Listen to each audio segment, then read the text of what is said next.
that happened at the job centre. Sorry, the alleged assault, I should say.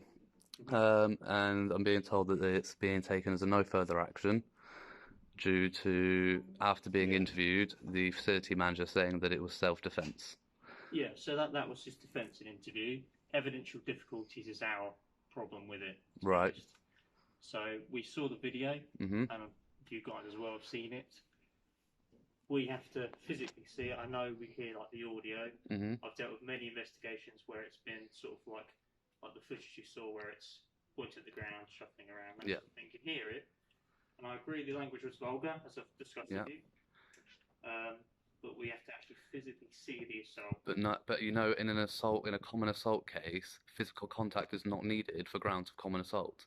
The language and the verbal threat of threatening to cut my face off, that is a verbal threat that made me feel under threat of attack. Whether or not you see the physical assault, that is enough for a common assault, and that alone should be. Self-defense is if he's saying that he was defending himself, and that's saying, if you don't stop, then I'm going to defend myself. Not, what are you doing coming on my manor? I'm going to cut your fucking face off, you cunt. You know, that's what he was saying. So I do not understand how you can justify a no further action.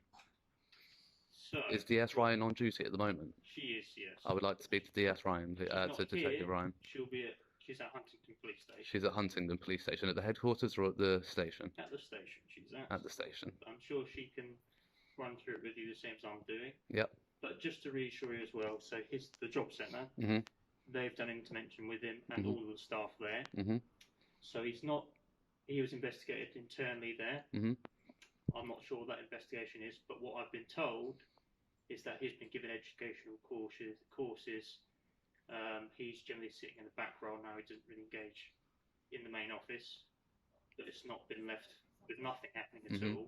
It's been more educational for the whole of the job centre, really, on how to deal with sort of situations like that. And the conversation I had is that they were on high alert that day, the day you visited. Right. Because the day before there was that attack in Liverpool. So, you know, whether it's true or not, they were saying they were on edge with the camera, all that stuff. So I know you're entitled to film, of course, public buildings, but they were telling me that they were on edge because the attack in Liverpool, at the hospital a few days prior, so they were a bit jumpy. That doesn't justify being followed around the corner from the site. Before we get into this conversation, you need to understand why this case matters, because this isn't just about a heated argument at a job center. This is about how the law is applied, who it protects, and when accountability quietly disappears. What you're about to hear is an ordinary citizen challenging a police decision, not with shouting, not with insults, but with calm, precise legal reasoning. And that's what makes this uncomfortable. The allegation, a violent verbal threat. The response, no further throughout this exchange. Listen carefully for three things. How often the police rely on, we can't prove or disprove it. How quickly self-defense is accepted without scrutiny. And how context is used to excuse behavior that would almost certainly be treated differently if roles were reversed. There's audio evidence. There's a specific threat. There's a clear explanation of common assault under UK law. And yet, somehow, this case never... Obviously premeditated that, because it's not reactionary to me being in the presence at the job centre, because it didn't happen at the job centre. No. So it's obviously premeditated. As I've gone away, and after, I can't remember the name of the also PC Holloway, I think her name was, after she left, and then I've realised that she's left without coming back to talk to me, so I've decided to leave the scene, and he's followed me up a good 100, 200 yards up the street, round the corner. Yeah. You know, he's premeditated that he's going to follow me and confront me and make those threats, put me under fear of assault, which is enough grounds for a common assault at the end of the day. And no further action is, the way I see it, is you as the police complying with a business rather than what's happened to a citizen. Well, I know where you're coming from. I know you view it that way. But as I say, I've got to be impartial. So can you explain to me why the verbal threat of assault isn't enough? And I was going to add an addition. So It's in regards to sort of his defence. So I know you said he's followed you. He said you bumped into him in the street on happenstance. He was walking to the shop. Now the thing is, I know that sounds ridiculous to you. Right. I can't prove or disprove that. Sure. I mean, you could go to the shop and see if there's CCTV there of him going to the shop. Exactly. There's nothing of him going to the shop. Well, we've seen there's no cameras that cover where you were, where you two were, and ideally, if we had that, it'd be perfect. So he's saying you've bumped into each other on happenstance. I can't prove or disprove that. He's saying you've got onto his face first. I can't prove or disprove that because you didn't have your camera rolling before that. Sure. That's my difficulty. Sure. I've had a discussion with the sergeant as well. We would want to take it to court, but... This is where the conversation shifts from opinion to law, and it's an important moment. Under UK law, common assault does require physical contact. That's not controversial. That's settled. If someone's words or actions cause another person to fear immediate unlawful violence, the offense is complete. And that's why this case is so interesting. Because the auditor isn't arguing emotion, he's arguing definition. A specific threat was made on audio, captured on video. Regardless of what happened before, that threat stands on its own. What's striking here is how often this legal standard is misunderstood or quietly ignored. Officers are trained on this. Prosecutors know it. Courts apply it every day.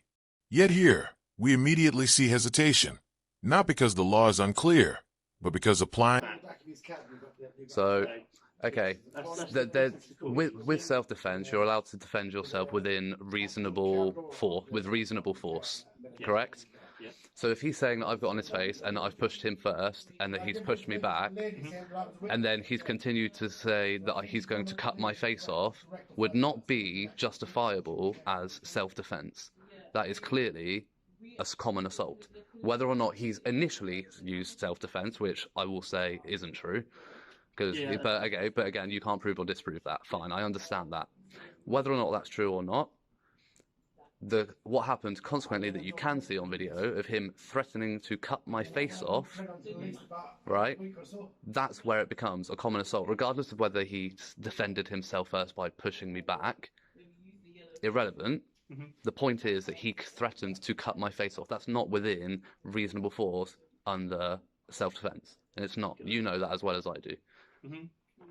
That's where I'm coming from, is why I don't understand that from that, in a common assault, it doesn't have to be physical. The verbal threat is enough for grounds of common assault. Is it not? Well, I've had this discussion, and I've spoken to PC Nazim about it when he handed the investigation over to me. I had a chat with my sergeant about it. I tried as best as I can for you, but I don't have the overall decision. I don't have the authority to take it all the way to court. So, you say it's DS, Ryan? DS. And she's permanently based in Huntingdon? Or yes, she likes to float about, but she's not in Huntingdon, yes. Okay. And I'm sure she would be happy to speak to you about it. Okay. And she's aware, because she was in charge of PC Nazim before, and handed it over to me. Okay. So she's well aware of the investigation. Okay. So what's the process for appealing this decision? Obviously, you and your DS have come to an NFA. So how do I appeal? If you'd like, I can get my DS to give you a call to discuss it. Yeah. Does that I mean, I'd rather, she can contact me and I'll set up an appointment to talk to her face to face. You want to speak to her? Yeah, because that's not a problem. I can go out to Huntingdon. Yeah. But I want to talk to her face to face about it. Because obviously, self-defense argument begins to unravel. Self-defense in UK law has strict boundaries. It must be reasonable, proportionate, and necessary. Threatening to cut someone's face off is none of those things. Even if we assume, for the sake of argument, that there was some initial confrontation, verbal escalation to extreme violence immediately breaks the chain of lawful self-defense. You don't get to threaten grievous harm because you felt uncomfortable. And that's the contradiction the auditor is pointing out. Defensive language sounds like back away or leave me alone. It does not sound like promising disfigurement. This isn't a gray area. The law draws a clear line. The real issue here is whether that line is being enforced equally or selectively blurred when the suspect works for the system. It wouldn't make sense. You know, so I think that with that verbal threat of whether or not you can prove or disprove who initiated, that verbal threat should be enough to constitute a common assault, and that enough should meet the threshold for it to go to court. Whether it goes to a magistrate, I mean, if it wouldn't be probably enough for it to go to the Crown Court, it would probably go to magistrates. Because again, because of the lack of footage and of physical and lack of actual physical harm to myself, other than a few bruises to the head, but under the hair. But I couldn't get any pictures of that. But it should be enough to at least go to the magistrates and for them to hear it, rather than the police decide no FA when there's clearly a common assault in the footage, whether or not the contact was initiated by either party. You know, because am I correct? The common assault doesn't have to be physical. No, exactly. So that's what I'm not understanding, is why that threat isn't being seen as a common assault, regardless of who initiated, because it wouldn't be enough. You know, that wouldn't be justified under self-defense. You know. But then I'll say, I'll arrange it with the sergeant to have a chat with you. Yeah. Just so she can go through everything, because she's been aware of it from the start. Sure. Whereas I've picked up early March. Halfway through, yeah. Well, more towards the tail end, but yeah. Yeah, a lot more to tail end, yeah. So he's still employed at the job centre, which is a shame, you know, considering what he's threatened and what he's done. But and he's working, you know. I wouldn't, if you had done that to a member of the public as a government employee, I wouldn't expect you to keep your job. No, exactly. You know what I mean? You know, I don't expect that of anybody face to face at some point. Yeah. To discuss it further and the appeal process. Happy with that? Yeah. Well, not happy about it, but appreciate your candour, and you know, as I said, you've done what you can. Obviously, if I've got to take it up with DS Ryan, that's what I'll take it up with. Yeah. Alrighty. Yeah, brilliant. Thank you, PC Dockerell. Take care. You too.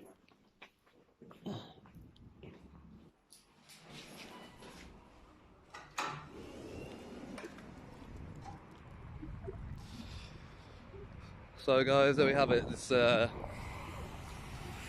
apparently DS Ryan has had the final decision on an NFA for the assault. It's not something that I was expecting.